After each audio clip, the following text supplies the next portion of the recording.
All right, we are live. All right, so you guys couldn't tell from the title. In today's video, we are going to be tying some flies out of some odd materials. By odd materials, I mean materials you won't necessarily find at a fly shop. We're going to be using things like rubber band. I've got some Easter grass is what they call it. It's just this plastic material that you throw in Easter baskets. I've got a whole bag full of feathers from farmers, some co-workers who have farms. So we're just going to tie up a whole bunch of things, show you guys that tying isn't necessarily something that has to be complicated. You can keep it super simple. In fact, the very first fly I tied was made out of rubber bands. So that's the first one we're going to start with, is just a fly out of a rubber band.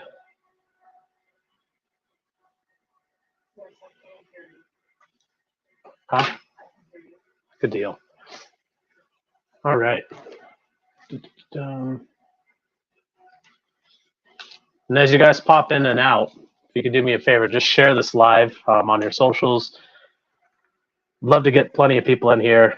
This is something that we're going to be doing weekly. It's not necessarily going to be tying flies every single week, but we are going to be going live every single week. And it's not always necessarily going to be on YouTube either. Occasionally it'll be on TikTok. As soon as I can do Facebook Live, I'll do Facebook Live. Maybe I can already. I'm not smart enough to figure it out yet. But we're going to be changing platforms, changing topics. And this actually works perfect this time of year because it is so gosh darn cold outside that I can't really do much fishing. So here we are doing this instead. All right. Now this first fly I'm going to tie nice and large for you guys. That way you can check this out. Hopefully through this platform, you should be able to see it a little bit better. My camera quality is not exactly the best, but I make do with what I've got, just like these flies. So here we go. We're going to start with this one. I did throw a bead head on here because this style fly, it's going to be sort of like a wax worm. And with that, we want this thing to drop down as far as we can because wax worms, they don't swim in the water. They just kind of float around and they'll sink, not do a whole lot. They might squirm a little bit, but that is a-okay. We're not going to need this thing squirming. I've tied this before, thrown plenty of them, and I've had a whole lot of success with them. They're a lot of fun. They are quite large and can be a bit obnoxious. I've got the wrong thread on here. Oh well, we'll see if we can make this work. Typically with larger flies, I want to do larger thread because we are going to be pulling down and tying the material quite a bit tighter. That's all right. We will make do with what is already on here. And I like to throw a little piece of lead right behind the bead. One, it helps add a little bit of weight, but it also helps keep that stable. So we're just going to push that right up against the bead. Ooh, there we go. Right up against the bead, and we'll tie that on there nice and tight. And we will tear that right off of there. Might have to helicopter that off of there. There we go. Perfect. All right. Hello, hello, and welcome in. Again, if you guys hadn't seen from the title, we are going to be tying some flies out of odd material. And again, by odd, I mean material that you won't necessarily find at a fly shop. You can find this stuff in most places. So we're starting off with a rubber band fly that's going to look like a wax worm. All right, cool. So if you guys can see that, we have our hook. We've got a bead on there. Got a little piece of lead. So I also, what I'm going to do different this time than the last one I tied. So I'm going to put some more olive thread. Can't really see that too well, but we're going to throw some olive thread to act sort of like ribs in this case. So I'm going to tie that in.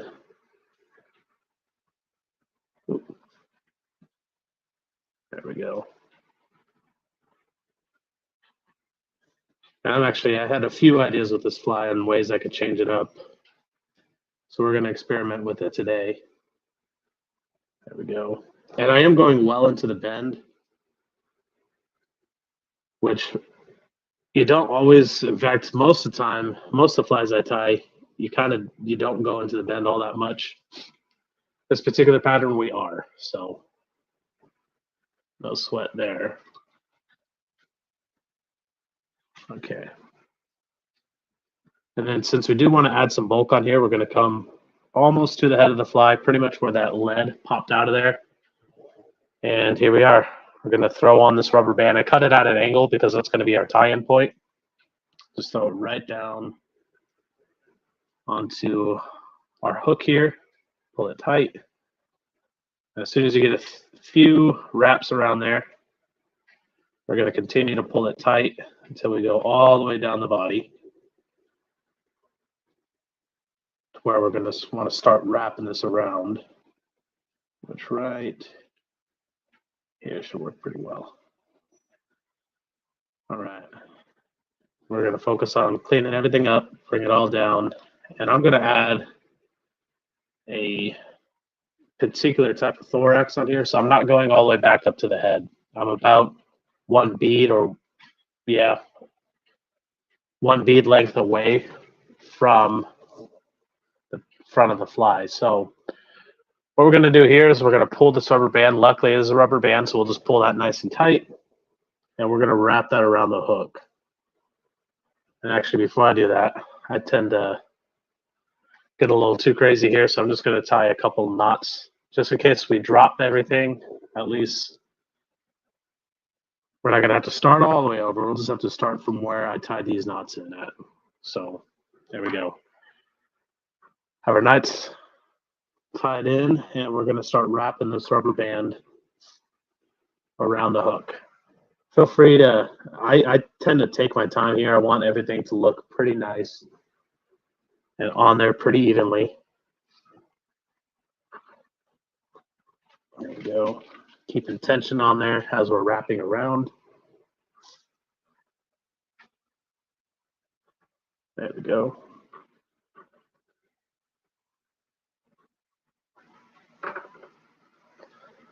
All right.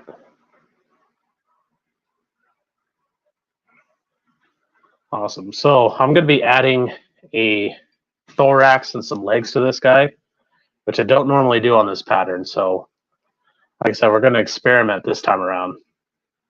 So what I'm going to do is I'm going to tie this rubber band right here. There we are. And then that thread that we tied on earlier, what we're going to do with this piece is we're going to come the exact same way around this fly, going right where the ribs of all the segments are, if I can get it started. The trickiest part about this is getting that wrap started.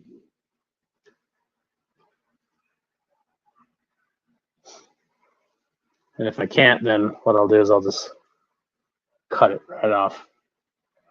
I think here's my problem. I'm going the wrong way.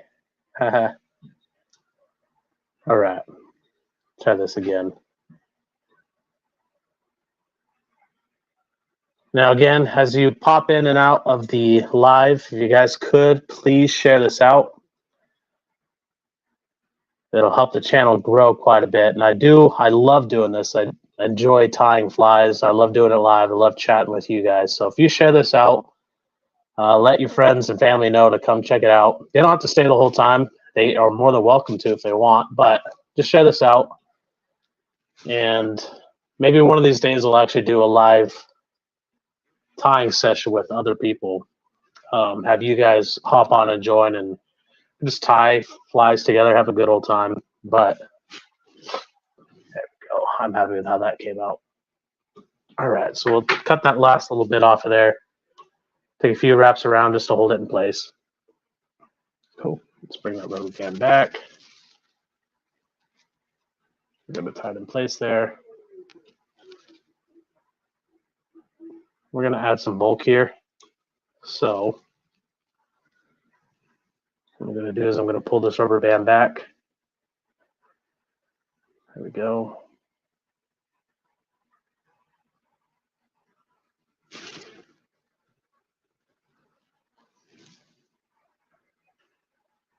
Oh.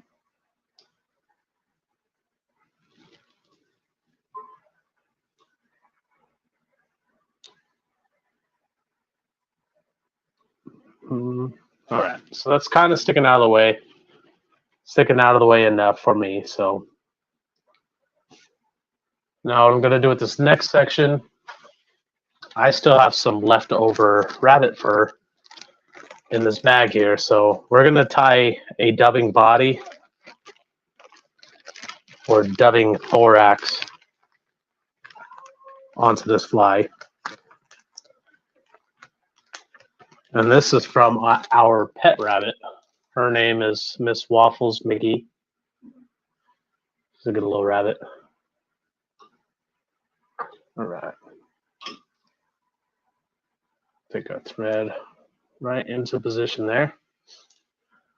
All right, so we got a nice, it's not a huge lock. We're not going to need a whole lot. And what we're going to do is twist that directly onto the thread and make what's called a dubbing noodle. So here we are.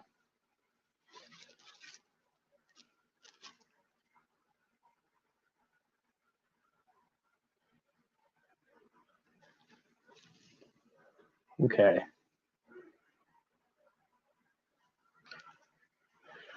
Now, actually, you guys should be able to see that little strip right here. That's from the rabbit fur.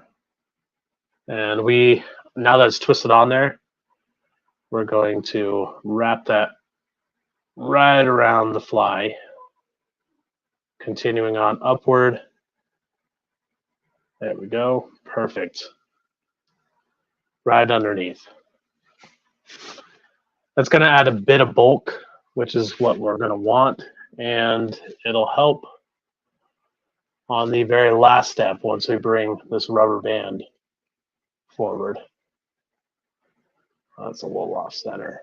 That's all right. It'll fish the same. Okay. Now to move on for the next piece, we're going to take some of this chicken feather that we got from one of my coworkers. They have a farm. Actually, I'm not even sure.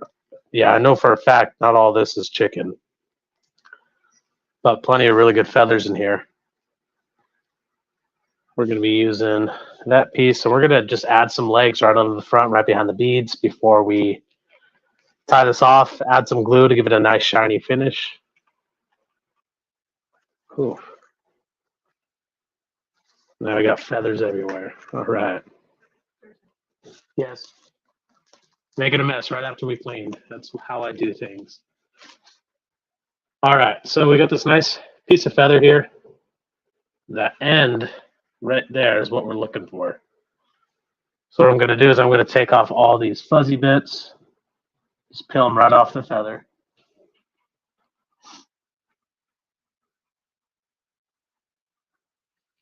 There we go. And that'll leave us with just that little bit of feather. So now what I'm going to do is I'm going to grab the tip center pieces and pull this down. Just like that. So we got everything out of the way. It's crazy looking for now, which is exactly what we want. I'll see if I can do this on camera for you. So what we want is a little triangle piece right on the end, right there. So you can see there's a triangle piece. That's where we're going to tie in. Hit me up for the duck feathers. Rocco, does that mean you got one? I'm hoping so. I'm hoping so. I saw you guys had all those decoys set up. I know we've been selling decoys like crazy at work, so I'm hoping everybody's having some pretty good luck with the ducks. All right, cool. So we don't need a whole lot of tension on this next step. All we're going to do is twist this feather around once and twice. There we go. Got 2 ducks so far. Okay. Now we're just going to tie this feather off. 1, 2 wraps behind, pull everything back. 1, 2 wraps in front. And now we're just going to carefully cut this piece off. Here we go. And we're going to separate these legs as close to the center as we can. Just move them out of the way. I'm going to fold this rubber band over. Actually, before I do that, I'm going to tie these down a little bit more flat and back. To do that, we're just going to build a bit of a dam right behind the bead. There we go. Now everything's pushed back. Pull the rest of this rubber band forward. Hold it in place. And then this is where I'm going to wish I had my thicker thread tied on, because I'm going to need to pull this rubber band pretty tight. There we go. Can't wait till turkey season. When is turkey season in Colorado?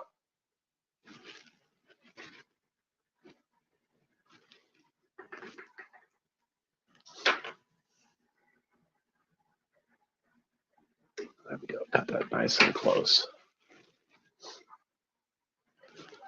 All right, and then one of my favorite parts to add on here is our whip finish. I know I should have used thicker thread. I'm sorry, guys. But what you're going to do is take your 2 fingers, face them downwards or away from you. Just push them right up against the thread, pull your string up, and then we're going to twist our line to make a figure 4. Once you see the figure 4, now you can reach in, pull all your material away. You're just going to whip finish. 3, 4, 5. It's 1. And we're going to do a double whip finish. 1, 2, 3. There we go. I'm just going to cut that thread off of there.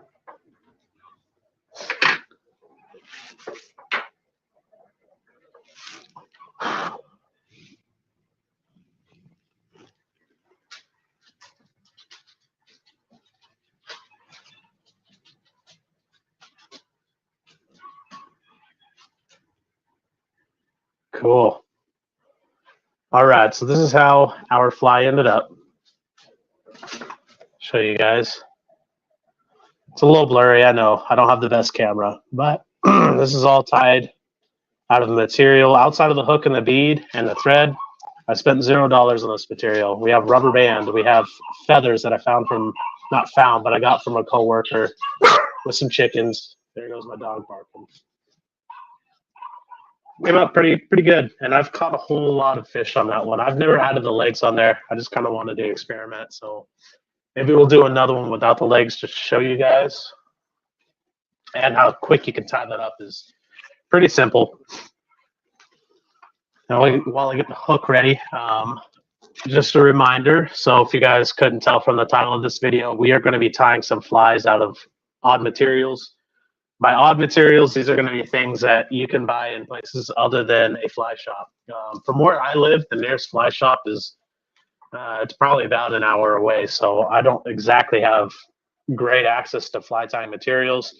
And even where I work, that's 45 minutes away, and unfortunately, it's not a huge fly fishing area, so there's not a whole lot of fly tying materials. So I make do with what I got, and I catch plenty of fish on it. So as much as I'd love to have better materials, again, a lot of times you just make do with what you got. But if you guys could share this out, love to get a whole lot more people up on this live. And this is something I'm going to be going live weekly, not always through YouTube. Last week, my live was on TikTok. And as soon as I can figure out how to go live on Facebook, that's going to be another way. And I'm not always going to be tying flies either. This week, we're tying flies. Next week, I didn't get a chance to snow, so hey, maybe I'll, we'll just do a Q&A. If you guys want to do a Q&A, maybe send me some ideas on what sort of questions you have, and we'll see if we can find an answer for you. And it could be something as simple as, how do I know what the difference is between rods and reels? I'm not just a fly fisherman, I do conventional fishing as well. So, or how do I read the water? Or just what sort of stuff should I, how do I get my kid interested in fishing? Whatever you guys want to do, just let me know. I think that'd be a fun video for next week. But cool, Rocco, that sounds good, man. If you send me feathers, I'll send you a fly I tie out of the feather. Sound like a deal?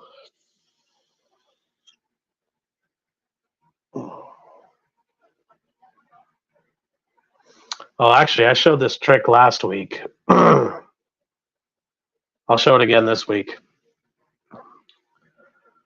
So instead of using a threader or whatever you have, so what I do when I'm trying to get this thin line through this itty bitty hole on the bottom, what I do, wet the line first, you push that line directly through that hole in the bottom just to get it started. There we go. And if you can't push it up all the way because it's bending or twisting or whatever, as long as you have it started, slurp it up like a straw. There you go. Saves me a whole lot of trouble because I don't even know where my threader is, but this helped out a whole lot. All right, cool. We got some thicker thread on here too, so hopefully you guys will be able to see this a little bit better. And this one I'm going to do my traditional way. No legs, no feathers, just straight up rubber bands. There we go. And we're going to tie this well into the bend of the hook. Then we're going to come back up. We'll take our lead. I'll just use some of the leftover lead I had from the last one. If you guys can hear those dogs, I apologize. Somebody's either home or somebody is outside. We've got 5 of them in the house, so there's always a lot of barking. I do apologize about that. Okay, so we have our bead in place using the lead. We're just going to helicopter this free. And an easy way to do the helicopter trick is pull your bobbin, pull your thread all the way through so your bobbin's tied up on your fly. While maintaining that pressure, just boom, twist it right off of there. So you don't have to worry about using your nice scissors, or I've got these big meaty paws. I can't really reach in there all the time to be able to add the pressure on there myself. So we have our lead on there. Again, that lead is to 1, add weight, and add a little bit of bulk to that front side right behind the eye, and holds the bead in place a little bit better, or at least in the proper orientation. There we go. Cool. So we're adding quite a bit of volume onto this fly. And easiest way to start the rubber band, instead of having it square on the end, we're going to cut this at an angle, just like that. That way we'll have something to tie into. So cut it at an angle and then just hold that up right against the hook. And make your first wrap right into place there. Pull it tight. And then as you start moving down the fly, you can pull it real tight. There we go. All the way to where you're going to want to start wrapping that rubber band. We'll move back up, tying everything else down. And we'll finish this one right behind the bead. And we're not adding the segments on there, so I'm not going to need another piece of thread. Now what we're going to do is pull this nice and tight as we wrap around the hook to create our segments. There we go. Right around the hook.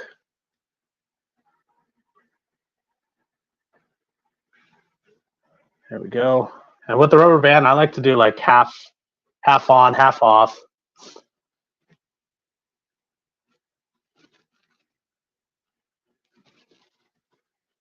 Hey, dude. Hopefully your daughter wins. Thanks for stopping by, though. Have fun.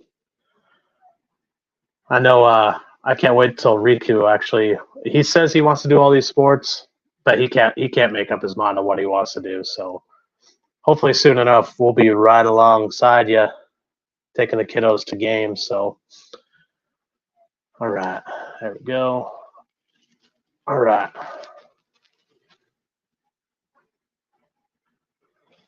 So we're gonna finish off this tie now that we wrap the rubber bands around the hook. There we go. 2 in front, 2, 3, 4 behind. Just to make sure that's on there nice and tight. And now we're going to cut this rubber band piece off. And let's pull that tight.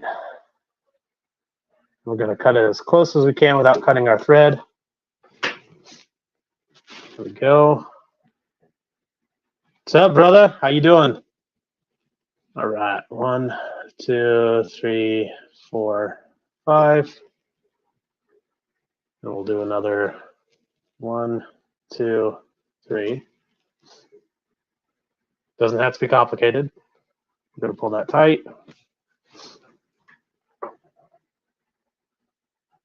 Cut that. And then for this one, I'll show you guys before I add the head cement and after, just so you can see it does have quite a bit of an effect on there. But here's technically the second fly that we tied. It's just supposed to look like a little wax worm. First one we tied, I wanted to do something a little bit different. There we go. Something a little bit different. I've never added legs or a wing case on there, anything like that. But here we go. So same fly, only difference is this one's got some dubbing and some legs on there. This one's just standard, just a little mealworm. And you can do, actually we'll do it with this one if I could find the right color Sharpie.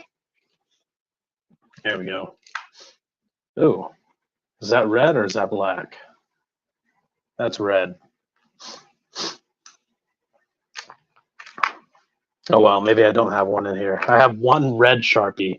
It's a weird color Sharpie to have. Oh, well, no sweat. You can do all sorts of crazy things. I've taken these. I've taken brown marker to the top. I've taken black marker. Just you can color the back end or the bottom end however you want. We're going to add some head cement on here, and it's going to make it look absolutely fantastic. So what I'm going to do, probably to keep it off the hook there, hold that upside down, take my head cement, and I use as hard as whole. Realistically, you could use any sort of adhesive you want. I actually wish I had some UV resin. I've been looking in our stores all over the place here. I haven't been able to find it, but I'm just going to take it and just add a little coat right around the outside. This is going to close everything off and make this fly a lot more durable. And it's going to add a nice little shine too. And then don't forget to add some to your thread as well. It's going to make it so your thread doesn't break while you're fishing this thing. There we go. And after this dries, I'll show you guys how it looks. Let's coat that red on there. There we go. Awesome. Cool. And then while we let this one dry, just another reminder, just to let you guys know what we're doing. If you couldn't tell from the title, we are going to be tying flies out of odd materials. Odd materials, things that you aren't necessarily going to find at a fly shop. This one was tied out of a rubber band. So you could use all sorts of crazy materials. Shoot, you could walk around the park and find all the feathers in the world.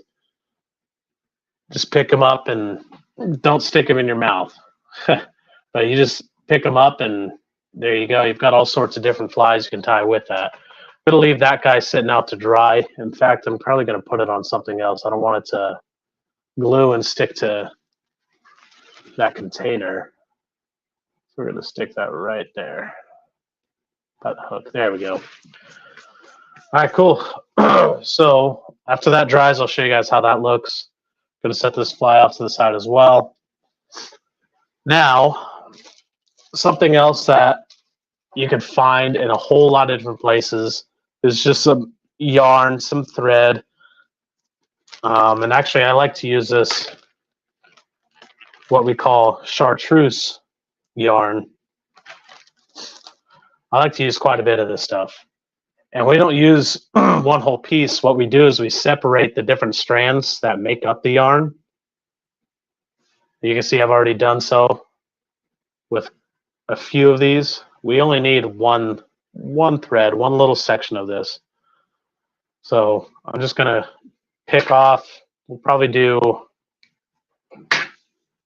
just a little small section. This one piece of yarn, or I guess this one piece of yarn, is gonna last me a very long time because I'm only using small sections at a time. That's it, something small. And we're gonna use this on, here we go. This one's probably going to be a little bit harder for you guys to see because it's a much smaller hook. Much smaller hook. That thing holds my thumb behind it. Really small. There it is compared to my nail. So we're tying something really small here. But this thing has caught me many a fish as well. In fact, it's one of my favorite patterns to throw. There we go. I'm going to switch to a smaller thread because that smaller thread is going to save us in the long run when it comes to adding material on smaller flies. The saying less is more, sorry, is particularly true. So, here we go. Let's pull some of this thread out. And what I'm using is size 70. You guys will, if you are buying thread at a for fly tying, they're going to have all sorts of different sizes. You'll see on there it says 70 right there.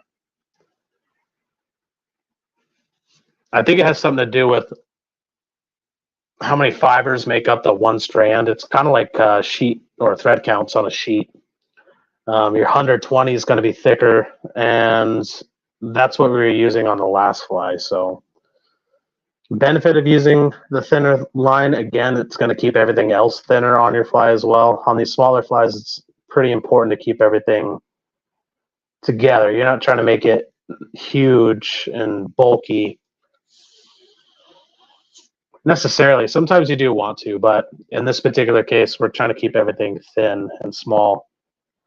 So that would include our thread. And there we go. All right. And we're doing this one. Here it is on the vise. We're going to start this without a bead. In fact, it's just going to be a beadless fly. There we go. We're going to start our thread, wrap that on there, cut all this extra off. Got a little bit extra here too.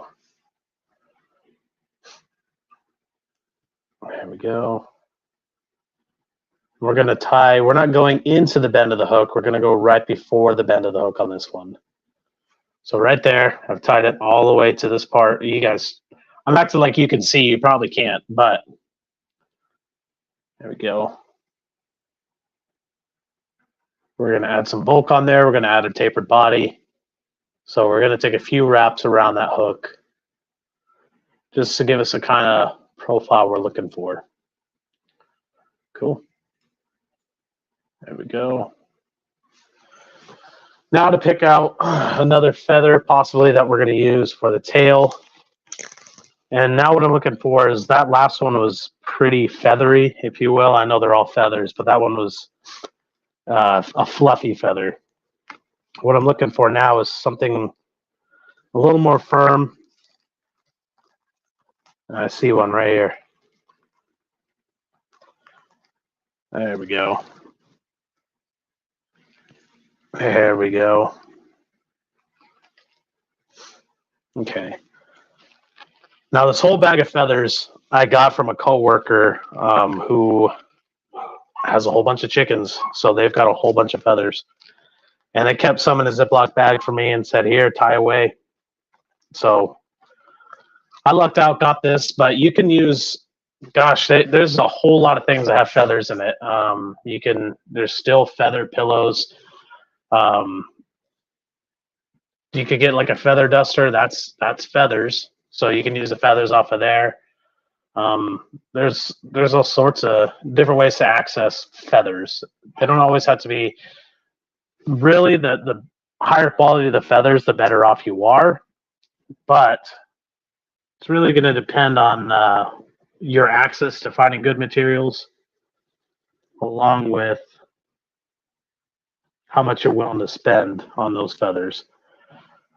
And the fact that I didn't spend a dime on these guys, it's pretty cool. And they are pretty quality feathers, I would say.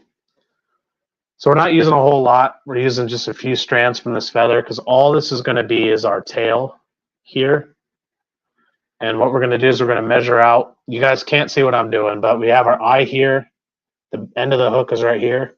And we're going to use about that distance for the tail. So I'm going to measure it out. And then I'm going to take that length all the way to the back. So pretty much we're going to have one hook length of tail sticking out the back side of our fly. There we go.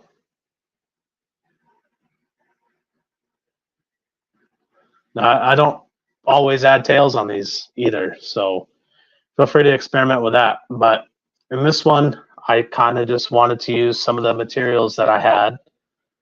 So we are adding a tail. There we go. And we're going to clean that up, make it look nice and clean, which will help us on our next step. There we go. Okay. There we go. Okay, so now we're going to take that green thread and we're going to tie it into place right here. And then before I continue wrapping backwards, I'm going to pull it down through the body so I really don't have to cut too much off of there. There we go. Tie this. There we go. All the way to where we're going to start this fly. And we're actually going to end it right here. And we're going to take some of that Easter grass I was telling you guys about as soon as I could find where I put it. All right, here we go. Easter grass. Use these for Easter baskets. It's the same stuff. We're just going to take, I'm not even going to use an entire piece of it. So we'll keep this bag handy because whatever I don't use, I can just throw right back into this bag. If you make Easter baskets, chances are you've already got this stuff anyways, or you'll eventually have this stuff. In my case, I actually didn't use this stuff for an Easter basket. I just wanted to use it for fly tying, so I ended up buying it because I love green colored, chartreuse colored flies and lures. Absolutely love them. So the same thing we do with the rubber band. We're just going to cut that at an angle because we do need a tie-in point. We're going to come towards the front of our fly. And we're going to tie that in to place. And just so I don't have to deal with all this extra material, I'm going to cut off quite a large length in comparison to what we usually have. So there we go. Whoops. And I want to keep this pretty centered on the top. So let's go ahead and pre-center it first. And the easiest way to do that is go ahead and start tying it on there and then pull it really tight. And we're actually going to put this all the way back to where eventually we're going to fold this towards the front. So we're going to fold it back to the thorax, take all this extra material. If you have like a straight razor or just a razor blade, this is a little bit easier, but we could just take our scissors, cut this little bit off of there. There we go. And again, we're going to be folding this over eventually. So right now we're just going to keep it out of place. And we're going to take our thread and we're going to wrap this around. So we have 1, 2, 3. I don't know why I'm counting. I do this every time. I end up counting how many times I'm wrapping this. Maybe it's just out of habit. I don't know. But I do. For some reason. I'm not going to need to know. I just need to know that it's filling up the space I'm in. All right, cool. And now we're going to tie that off into place. So right behind the Easter grass that we tied on, I'm going to do 2 wraps behind the thread. We'll pull both materials back. Do 1 wrap in front of it. And this yarn is good to be cut off now. So we're just going to take our scissors, cut that off real close. There we go.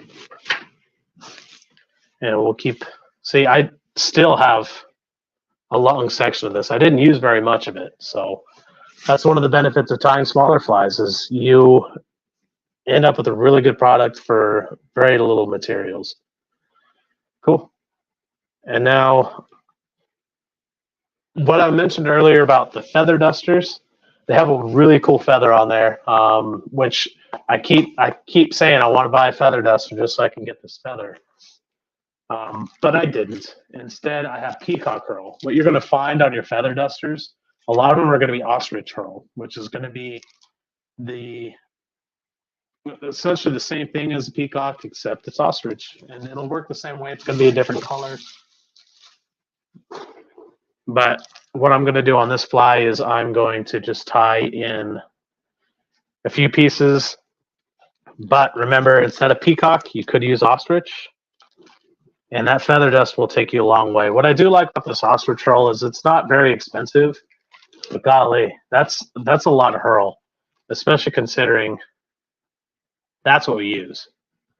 I'm going to use 3 of those, but I've had this same bag since I first started tying flies. And I know I'm not even, gosh, I'm not even halfway through this. There we go. There's 2. I want to pick out 3 pretty good pieces. There we go. There we go. So 3 pieces of peacock. I think realistically, when I first moved here, I could have asked one of our neighbors who they had peacocks at their house. If I really wanted to, I suppose I could have walked over there and just, hey, I hear you have a peacock. Can you do me a favor and just pluck one of those feathers off?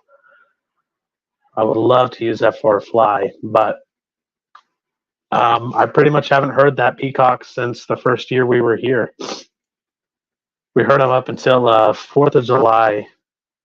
Our very first 4th of July here was the last time I can remember hearing them. They used to holler all the time. We were all standing outside watching fireworks, and the very first loud pow, these peacocks were hollering. It was hilarious. Okay. Anywho, so we're taking all 3 of our peacock herls. There we go. We have all 3 of them. We're going to cut them to the same length right on the end here. And we're going to take that length to tie onto our fly. So wrap around. You don't have to wrap around tight yet. What we're doing is we're pulling our material through. One of these 3 didn't pull right away. Nope, wasn't that one. I think it was this one. There we go. Cool. That way, once we tie it on here, it's not going to be hanging off the end of our fly. It's not going to get in the way of the eye once we tie everything down. And we're going to tie that right in front of the Easter grass. And we'll tie back to the front, clean everything up. And then I'm going to bring this thread all the way back around to where the peacock's at. And this is a trick that I do to keep all my threads together because it is hard to keep all 3 of those peacock curls together. especially when you wrap it around, they start to separate. If you keep your thread one wrap in front of your peacock curl, as you're wrapping forward, that peacock curl will bring the thread forward, but the thread will keep the peacock curl back and all together. One piece already broke off. It's frail stuff sometimes. And we're going to take this all the way to the front of the fly, or almost to the front of the fly. We want to save a little space for a head here. So we're going to tie off right here. So 2 wraps behind it. 1, 2 wraps in front of it. And then as frail as this stuff is, just pull it right off. You have a little extra hanging over. Just cut it. There we go. Our bag of chickens. There we go. And we're going to grab something that we can use for legs. We're going to do something similar to what we did on the very first fly that I tied, except we're using a different method. So here we go. I already picked out a piece of feather. I pulled off all the fuzzy bits. And what we're going to do, grab the top, center, pull all this material away from it. So we're kind of folding the feather fibers down and away from the center. That's going to look crazy at first, but it'll all fold away. And then we're going to take that centerpiece, cut a little triangle out of it. This piece. Oh, nope, that's not part of it. And then that way, once you bring everything back and center it forward, there we go. So we're going to be able to use this as our legs. Now, make sure we have a somewhat even amount on each side. Cool. And then we're going to take this triangle that we tied up. We're going to tie our feathers into place. Actually, something else I like to do with this one instead is tie it way back in the back where the stem's at. It only takes about 3 wraps. And while pulling this thread back towards the back of the fly, we're going to pull the feathers through. Just pull that through, pull, pull, pull. You may actually need to hold the hook kind of too as you pull that feather. There we go. We're going to pull it to the length we want. Do a couple more tight wraps on there. Cut all this extra off of there because we don't need it. There we go. And then with our scissors closed, we're not trying to cut the material off of here. You kind of want to find the center. Separate your feathers in both directions.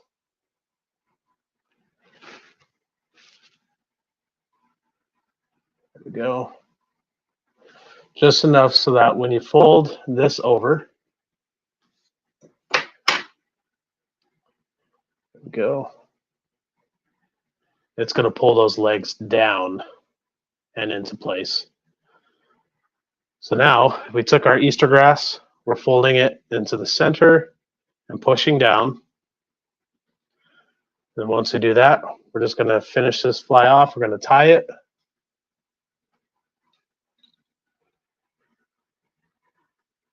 Oh, my skin's dry, so it's holding onto the thread.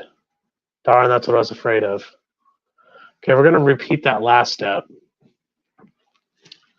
My skin was dry, and it ended up catching the material and broke the thread.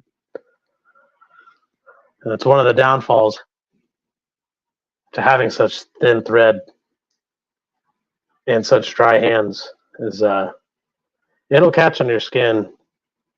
What I'm hoping is I can get this started and retied really quickly before all my material just starts unwinding, because I didn't tie any knots in there. So it can technically, if I just grab that and untwist it just a little bit, everything's going to come right off of there. So we'll try to save this fly real quick. There we go. Two, three. Okay. Let's try to cut this off there.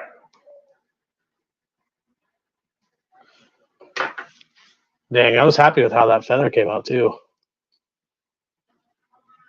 Okay. So let's reach back into our bag of chicken. And we'll find another piece. I like that feather a lot. That's a bummer. Oh well.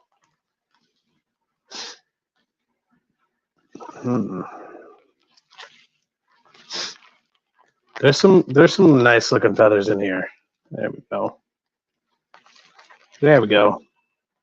This one's already pretty small, so there's going to be less that we have to do with this one, which I am a fan of. All right.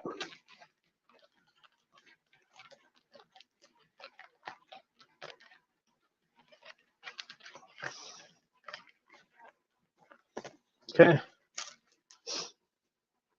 Let's take all these fuzzies, strip them off of there. And we've got a really small feather, which is perfect because we have a really small fly on here. Could do the same thing. We're just going to start it on our stem here. 1, 2, 3 quick wraps. And then we're going to pull this feather straight on back so we get it to the length we want,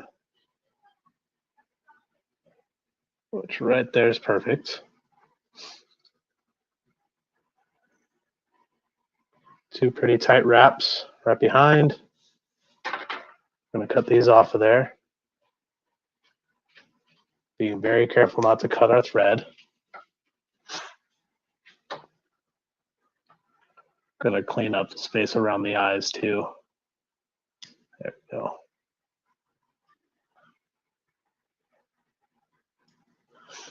Okay, take our scissors, closed, try to find our center. We want a fairly even amount of legs on each side. There we go.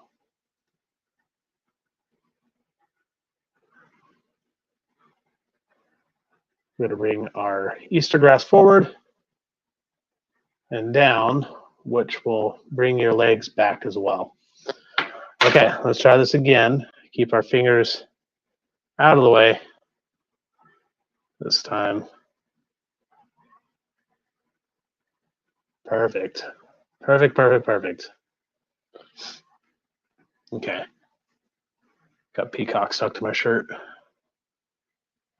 We're going to do 1, 2, 3 wraps behind. And then before I cut everything off, I'm going to go ahead and wet finish now, since I have everything out of the way. So I'm going to do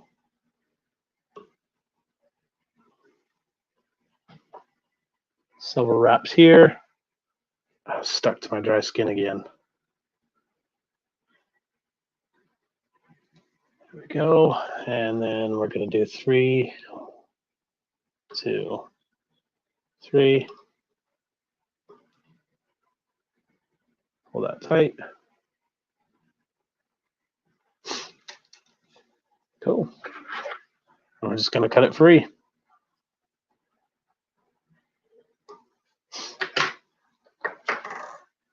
And we'll take this Easter grass. We'll cut that free as well. And then the very last thing we're going to do, just to hold that thread, since it did tear off once already, I'm going to take the smallest bit, little drop that we could find, put it right on the front there.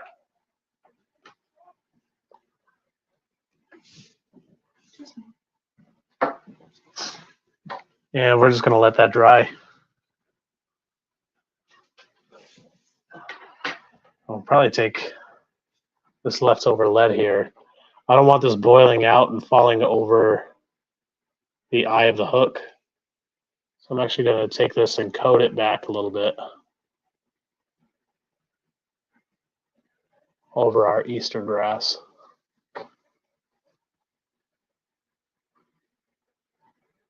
There we go. Nice. Very good. Let me see if I could get this off of here without gluing my fingertips together.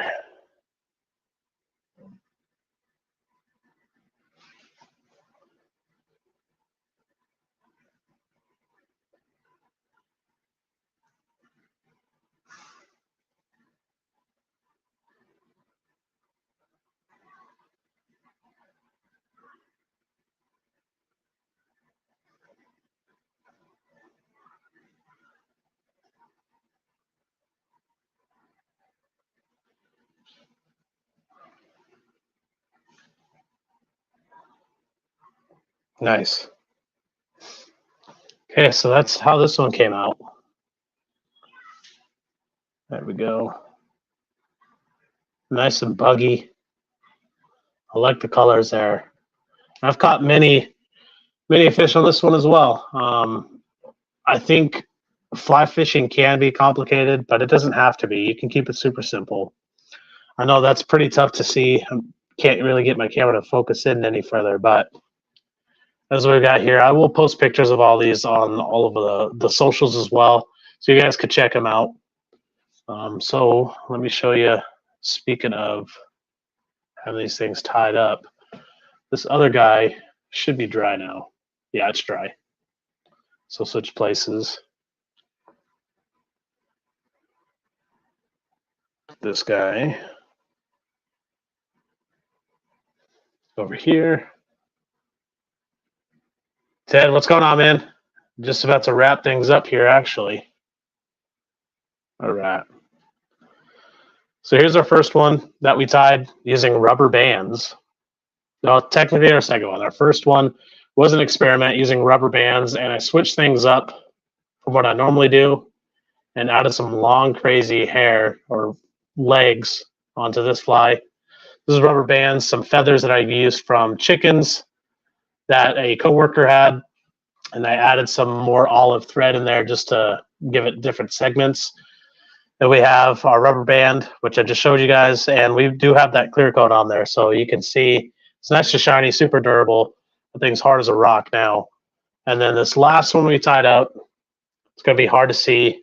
I don't have the best camera on this thing, but we used some yarn for the body, some more of the chicken feather that we got from my coworker, right on the back for the tail.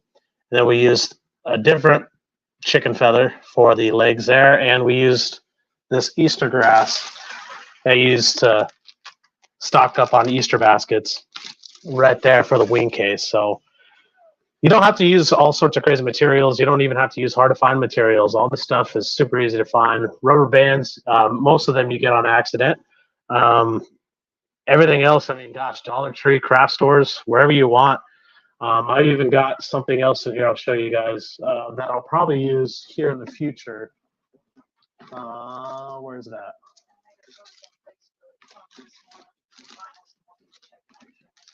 Oh, sweet. We have, there we go, organza. You guys have all, most of us have been to a baby shower. These are baby shower bags. This is organza.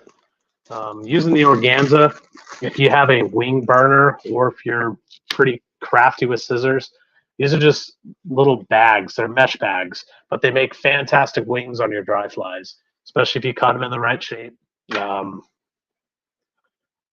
Shoot. Let's see here. I got to pick a side to start from. I'll just cut a wing for you guys so you can see real quick how great this can look.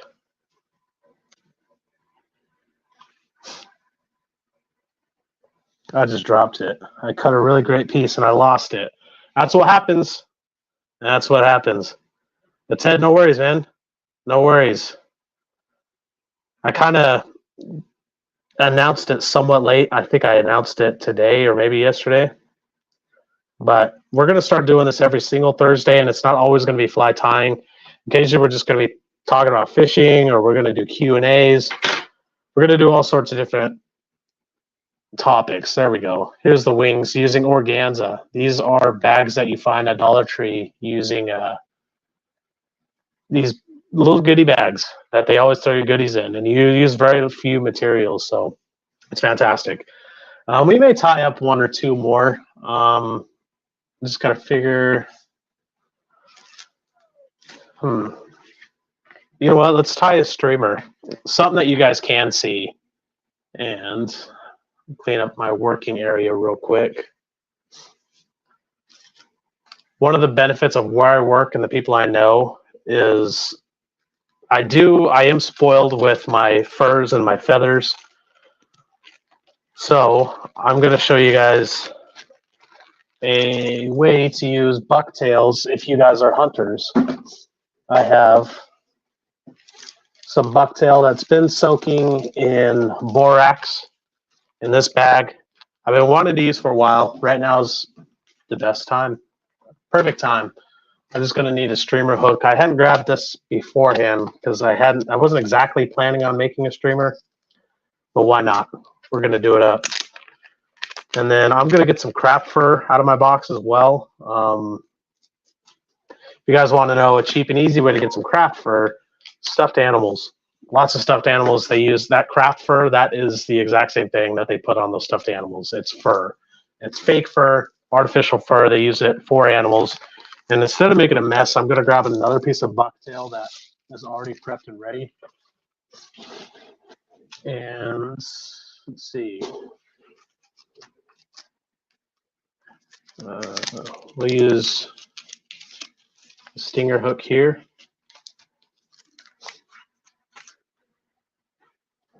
And we're just going to kind of wing it on here. Not going to be tying a specific fly. We're just going to see what happens. We're going to do it up on this one. Let's get, typically with my streamers, I like them to sink really fast. So we are going to use these cone heads. All right.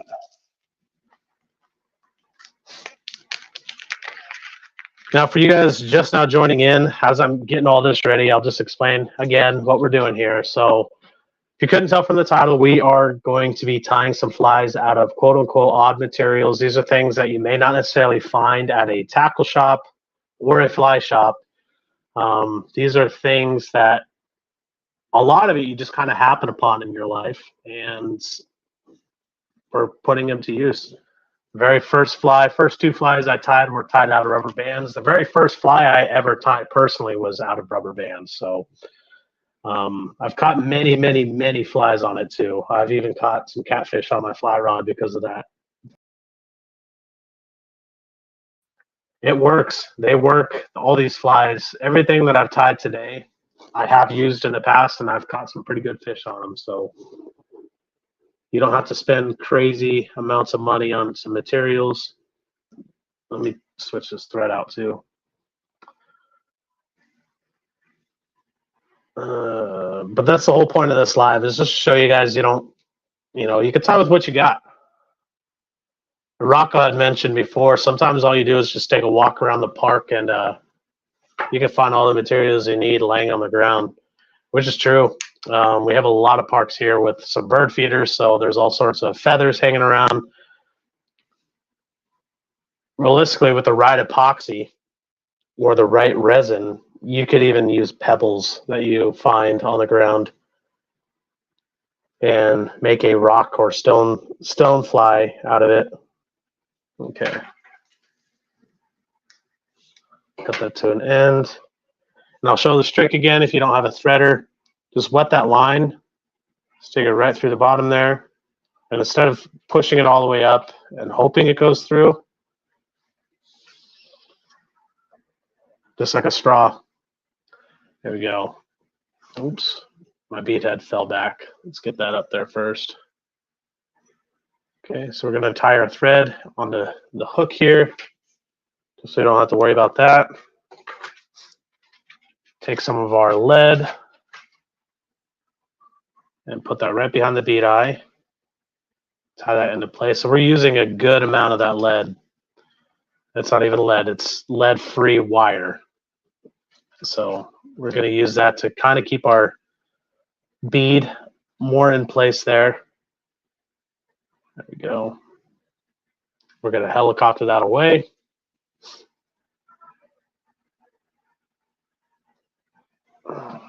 Okay.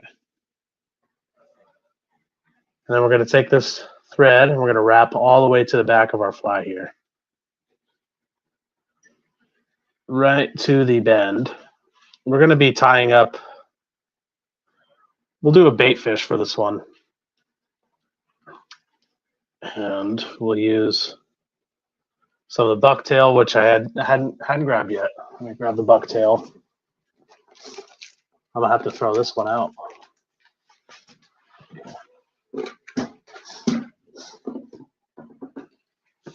Okay. Gosh, we got squirrel tail, craft fur, got moose, bear. What else do I have in here? I've got some squirrel, if I hadn't said that already. I have some rabbit.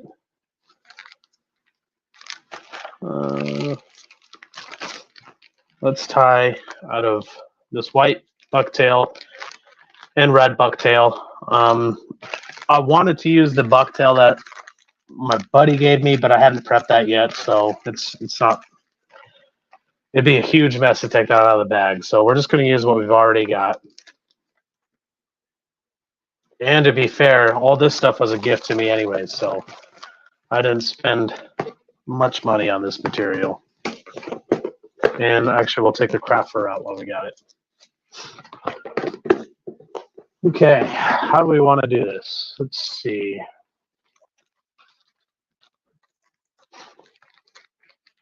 Oh, another thing too, when you're tying flies, feel free to get creative. Sometimes I'll look at other flies that exist. I'll look at several of them and try to figure out ways to either change that one fly that I like or find ways to tie something that is similar to the ones I like, but using materials that I have, or just use them as inspiration to just create something brand new that you're not even sure is going to work, but still a whole lot of fun to tie. And especially this time of year, the weather we've been getting lately has been pretty crazy. In fact, I couldn't even fish this week. It was kind of a bummer, but it's all right. We had some weather come our way. Sometimes you can't control that. Well, you can never control weather unless you're some kind of psycho and you think you can. All right, so we're just going to snip off a little bit of our bucktail. And what you want to do is grab the tips right here and pull, and you're going to get some of that underfur. That's bulk that we don't want. So just pinching that tip, pull a lot of underfur out of there. There we go. And then you could put it in the stacker, but what I like on the tails is how they're tapered off like that. That's how I'm going to want it. So we're going to do the same thing that we did with the streamer or the nymph that we tied earlier. We're going to measure off the length of fur that we're going to want, which to me, that's perfect. It's about a hook and a half in length. Pinching right there. We're just going to switch hands and hold that right onto the end of our fly here. Now we're going to tie this bucktail into place. And I like to pull straight back. That keeps it centered on the hook. Keeps it from twisting and tying and bending in all sorts of ways that you don't want it. And if you want it sticking straight out, another thing you can do is pull that material back up. Take a couple wraps right behind your fur. There we go. And then we'll wrap back up. And then once we get to this point, if you want to use this to add bulk, feel free. But I'm not gonna, because I'm actually going to be putting quite a bit of material on here. So what I'm going to do is I'm going to take this and I'm going to cut it at an angle. There we go. So when we tie that off, it's going to be nice and flat and ready for our next piece. So now we're just going to wrap. We're going to kind of build this gap to where I have the end of this bucktail. to where we have the end of the lead eye, or the lead wrap. There we go. Awesome. So we have our first piece of bucktail tied in there. Now what I'll probably do is I'll use some flash. There we go. And we'll just pick, we'll do red, since we're going to be adding some red bucktail in there too. We'll add some flashy red material. Let's just break that off of there. Probably would have been better to cut it, but oh well. There we go. We're going to be cutting the ends anyways. So what I like to do here is I'll get the ends as close to each other or close to even as I can. I'll cut them to force them to be even. And then what I'm going to do is I'm going to take and fold it in half around my thread. And find the length to where they're similar here. There we go. Cut that extra off. That's the extra that we yanked off. Okay. And then I'm going to want it sticking a little further past that bucktail. So I'm just going to tie it into place real quick. I'm going to lay it right over the top for this pattern. There we go. And then pulling this somewhat tight, I'm going to take my scissors open and kind of just very gently snip away while you're pulling it. But we got our curly Q. Let's just cut that puppy right off of there. There we go. So we got some bucktail, some flash, and now we'll use some of the red bucktail for the top layer. All right, now while I get this cut off of here, if you guys could share this out, I'd love to have some more people on here, get to know some newer faces or see some familiar faces. Let's get plenty of people in here. We're just going to vibe today. This is something that I'm going to start doing weekly. Again, it's not just going to be fly tying. We're going to be doing all sorts of different topics. But every single Thursday, I'm going to be going live, and it's not always going to be on YouTube either. Last week, we actually did our first live of the year on TikTok. So we'll probably end up switching it back and forth or see what times work better on what platforms.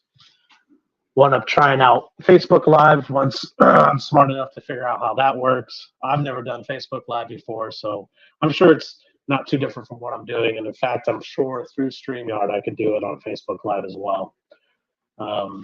But we're just going to switch every single week, come up with all sorts of different topics, and just have a good old time. So back to the fly. We're going to take this red bucktail. We're going to measure it to be the same length as our white bucktail.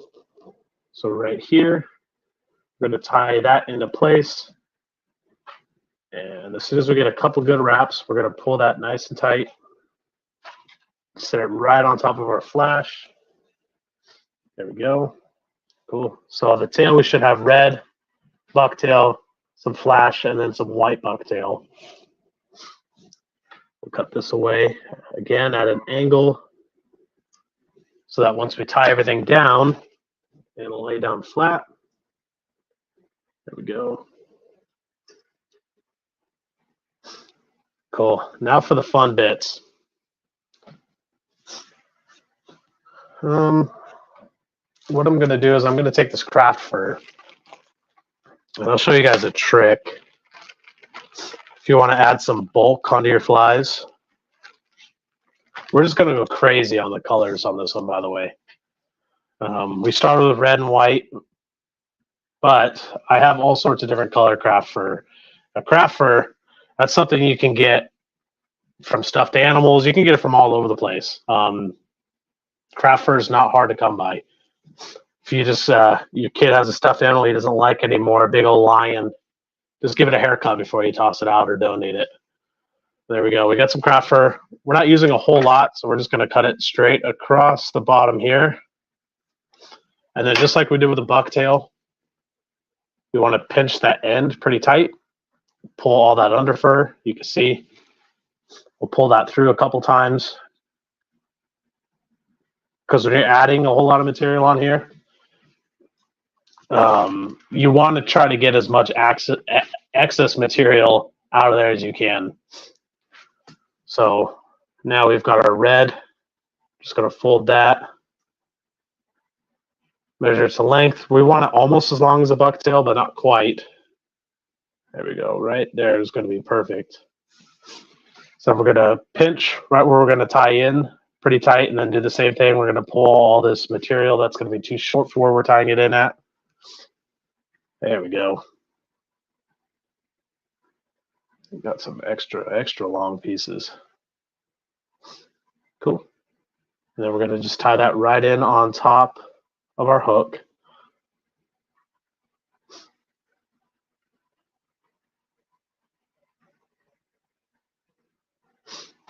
There we go. Take all that extra, cut it at an angle. And then I don't have white craft fur, but I have whatever the heck color this is. This is like a, I don't even know how to describe this color.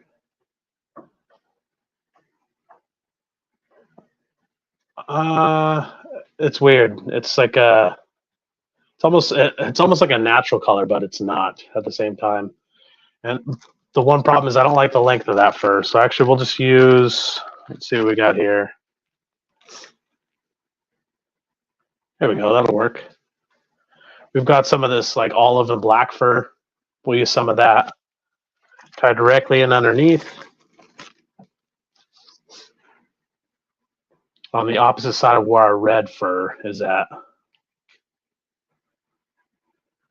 And again, this craft fur, it's pretty easy to come by. You can either buy it at a fly shop, or if you just happen upon, you know, an old stuffed animal that you want to get rid of, that craft fur is the same exact thing. So you just give that little guy a haircut before you donate it.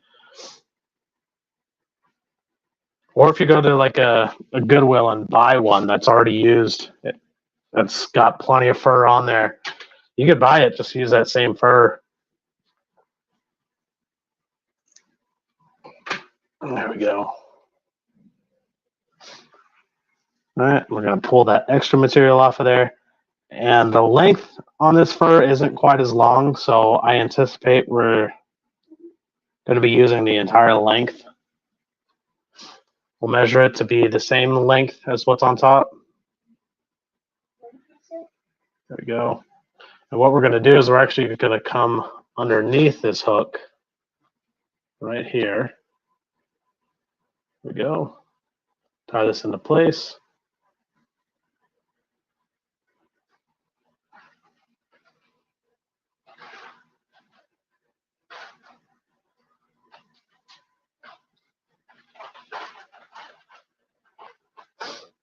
There we go.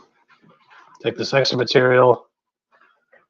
And again, I'm going to keep repeating a whole lot of the same stuff I've already said, but we're going to cut this at an angle now.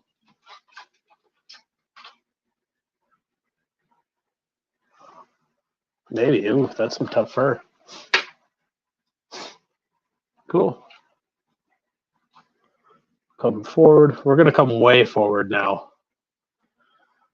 Because what we're going to do is right behind the head, we're going to tie in another piece of craft fur. I want to find the longest fur I have, though.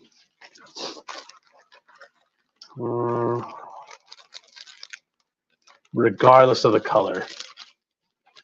Because it might end up being the same craft fur. All right, the red. We're going to see, I'm going to try to get as much long fur as I can for this next step. We're actually going to tie it backwards and then push it backwards. There we go.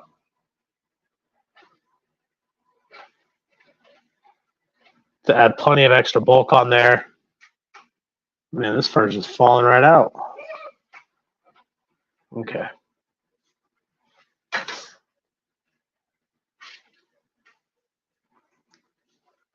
There we go.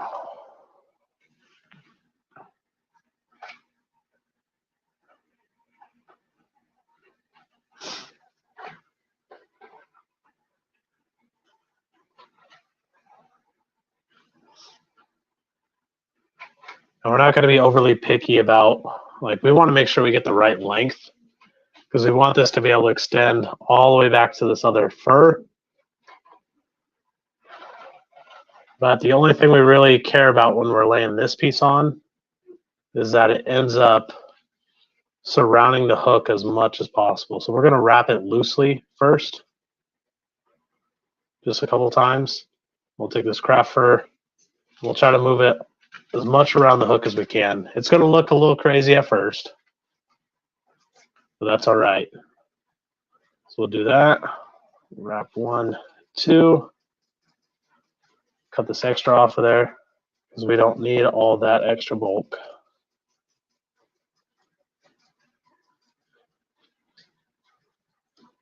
There we go.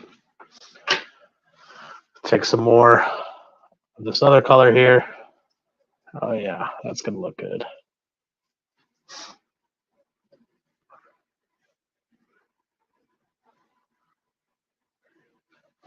Yeah, we're getting all sorts of loose fur from this one. All right, cool. So now we're gonna take the rest of this craft fur here. I'm sorry you guys can't really see the fly all too well. I'll show you once it's all tied up though. Don't you worry. We are going to make sure that we are set and good to go. All right, we'll take this material here. Make sure we get plenty of length on there. There we go. Okay.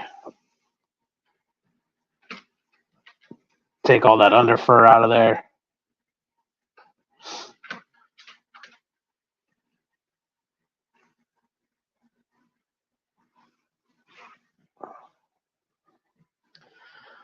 There we go. All right, and then we're going to measure, make sure we get the right length. There we go. And then just like we did with that red craft fur, we're going to do with this craft fur. Let's get all this extra in front because we're going to need this out of the way for now. Again, it looks crazy for the time being, but that's okay because that'll be changed here as soon as I'm able to get this tricky part in here. Now, if you guys are looking at vices, one of the benefits of having a rotary vise is I could actually just rotate this instead of holding it underneath. I could still hold it on top, but it's going to end up being underneath the fly once I flip it back around. There we go. We got that on there. We'll flow this, surround the hook as much as possible.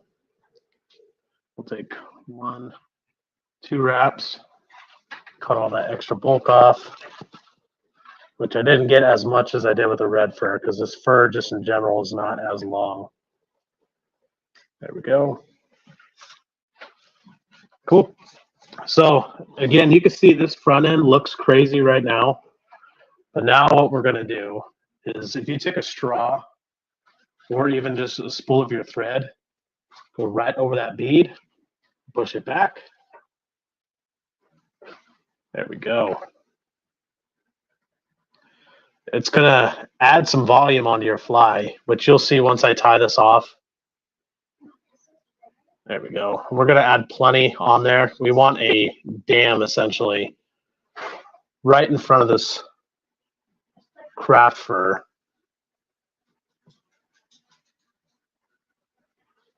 So we're going to add plenty of wraps on there. That's going to hold everything back. So we're adding a huge collar.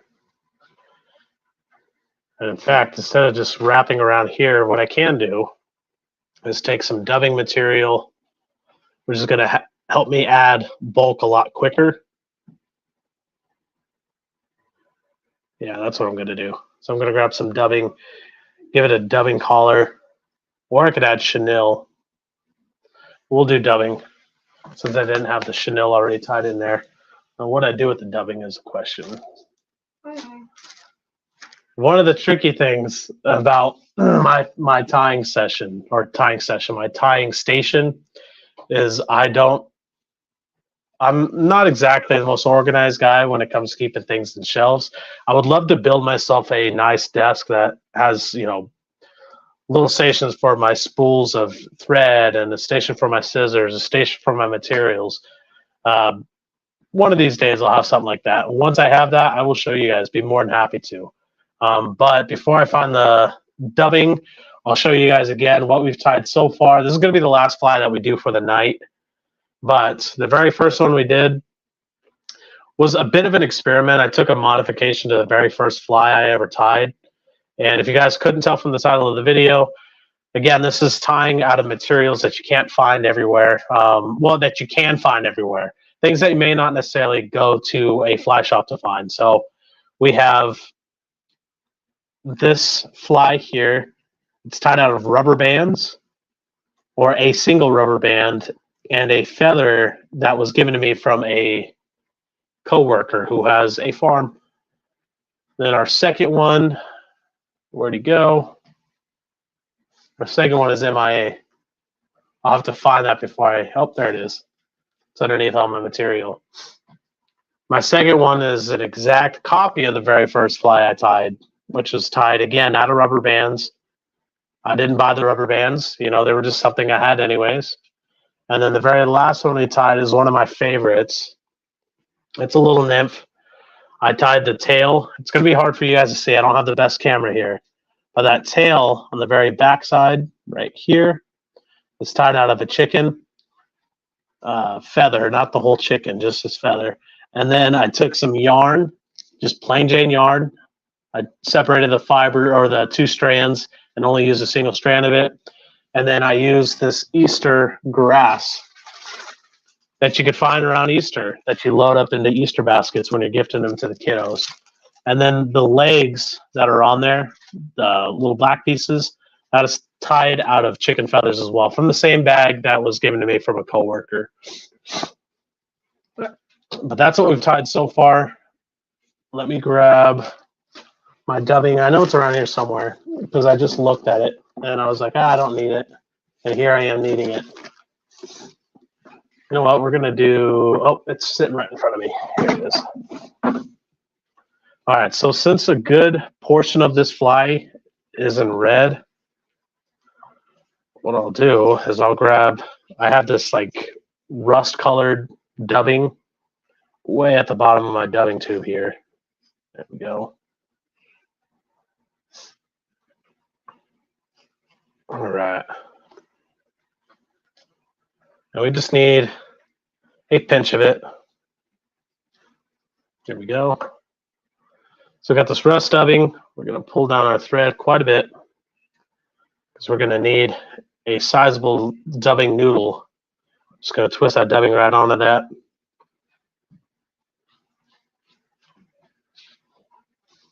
Now you guys could, technically this material, I could have used the same fur that I used on the first one. That dubbing was tied out of fur that we acquired from my pet rabbit, who happens to shed quite a bit. So one day when my wife was sweeping, I asked her, instead of throwing the fur away, if she could just put it in a bag, and she did. So I've got a bag of the rabbit's fur. If I wanted to, realistically, I could, you know, dye that fur myself, and then I'll have any color that I want. But nah, I didn't. All right, cool. Cool. I'm happy with that. So that dubbing, it helped us add that bulk very, very quickly that we needed to hold all this material back. I'm going to pull it nice and tight there. And it's also going to keep that bead more in place. And once this gets wet, it's going to push everything back anyways. But for the aesthetic appeal while it's dry, I like having that stuff tied and kind of forced back. So there we are. And then last thing I'm going to do, if I have the right feathers for it, is add, actually, you know what? No, I'm happy with this. I'm going to keep this just like this. I'm going to tie this off and finish it. And I may actually end up trying this next time I'm throwing some streamers. I think this would be a fun one. It almost looks like a little baby trout of sorts.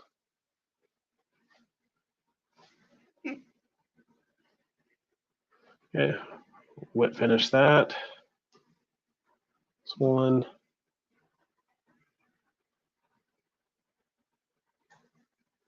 And two. There we go. We'll just cut this off and show you guys the finished product. All right.